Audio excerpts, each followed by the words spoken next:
Hello, welcome to Dead and Buried. My name is Kurt, and this is my review of Happy Death Day. Happy Death Day came out in October 2017, and it was filmed on a budget of 4.8 million.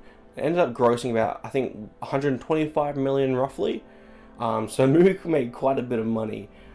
So obviously we are getting a sequel, which is coming out in a couple of weeks, which I'm quite excited for. I will be reviewing on this channel, and I'm looking forward to reviewing it. So I actually thought this movie would suck really bad, but it actually ended up being one of my favorite movies of 2017, and actually one of my favorite horror movies in the past few years. Now, what I really like about this movie is I think it's a really good horror movie for beginners. And what I mean by that is if you've got friends or family who aren't big into horror movies, either they don't like them because they're scary or they're gory or something like that, I think this movie is a really good entry point for a lot of people. It's not overly gory, it's not overly scary. There's a couple of jump scares here and there, but nothing too intense really. Nothing that will really infuriate the hardcore horror fan. Now, my favorite part of this movie is you start with this really unlikable character. Think the attitude of like a bitchy 16-year-old in high school, you know? You're getting the picture. Well, I love how you start with this really unlikable character, and then throughout the movie she becomes more and more likable until she becomes the kind of person that you think, you know, the kind of person that could be your friend. So this character starts at one end of the spectrum and just goes to the complete other end and ends up being the best character in the movie, which you would expect for a main character of a movie. So the premise of Happy Death Day is essentially Groundhog Day meets Scream. So the main character, Tree, keeps getting murdered over and over again. So every time she dies, she wakes up and doesn't know who the killer is. So of course, the plot of the movie is to find out who is actually killing Tree. So this movie, when the trailer first came out, I thought it was going to be crap.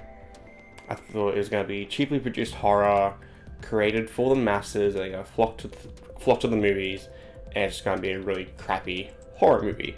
Now, this movie subverted my expectations just immensely.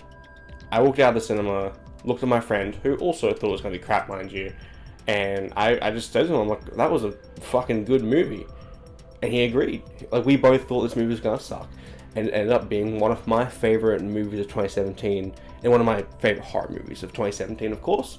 Now, unfortunately, I had the killer spoiled for me by some dickhead in a Facebook comment for an advertisement for the movie. Like, the guy just wrote out all the plot points for the movie. But what was really cool about that is, even though it sucked for me, it gave me a unique perspective upon actually watching the movie for the first time. Because I knew who the killer was, and so every time they showed something, I was able to be like, oh, okay, that's how they're alluding to who the killer is. And they do a very good job of alluding to who the killer is, instead of just smashing you over the head with it. And just the music that played every time the killer shows up just made me feel so uncomfortable, like in the stomach.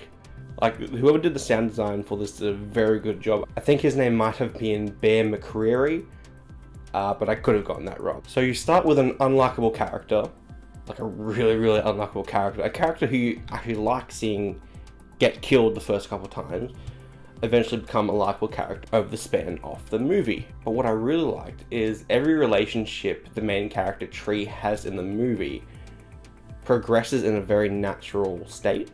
Nothing feels particularly forced. If they want there to be progress in the character's relationship, they will show it, and they won't hit you over the head with it. They will just let everything flow. And it also feels very natural. The actors did a great job in this movie. And one thing I wasn't expecting from this movie is it has a couple of really big emotional moments. I think it's actually one of the reasons I like the movie so much. You don't really get that in a lot of horror movies, especially a studio production like this. I think this was Universal, at least Universal did the distribution in Australia. But yeah, overall, I really love the movie. I'm excited for the sequel. I can't wait to see what they're going to do different with it. I give Happy Death Day an 8 out of 10. Thank you guys so much for watching. If you want to see more videos, just let me know in the comments. I'm going to be uploading weekly anyway, but if there's anything special you want to see, let me know. I'm always open to suggestions. I've got the next month or so planned out for videos, but if there's something in particular you really want me to see, let me know and I'll see if I can review it.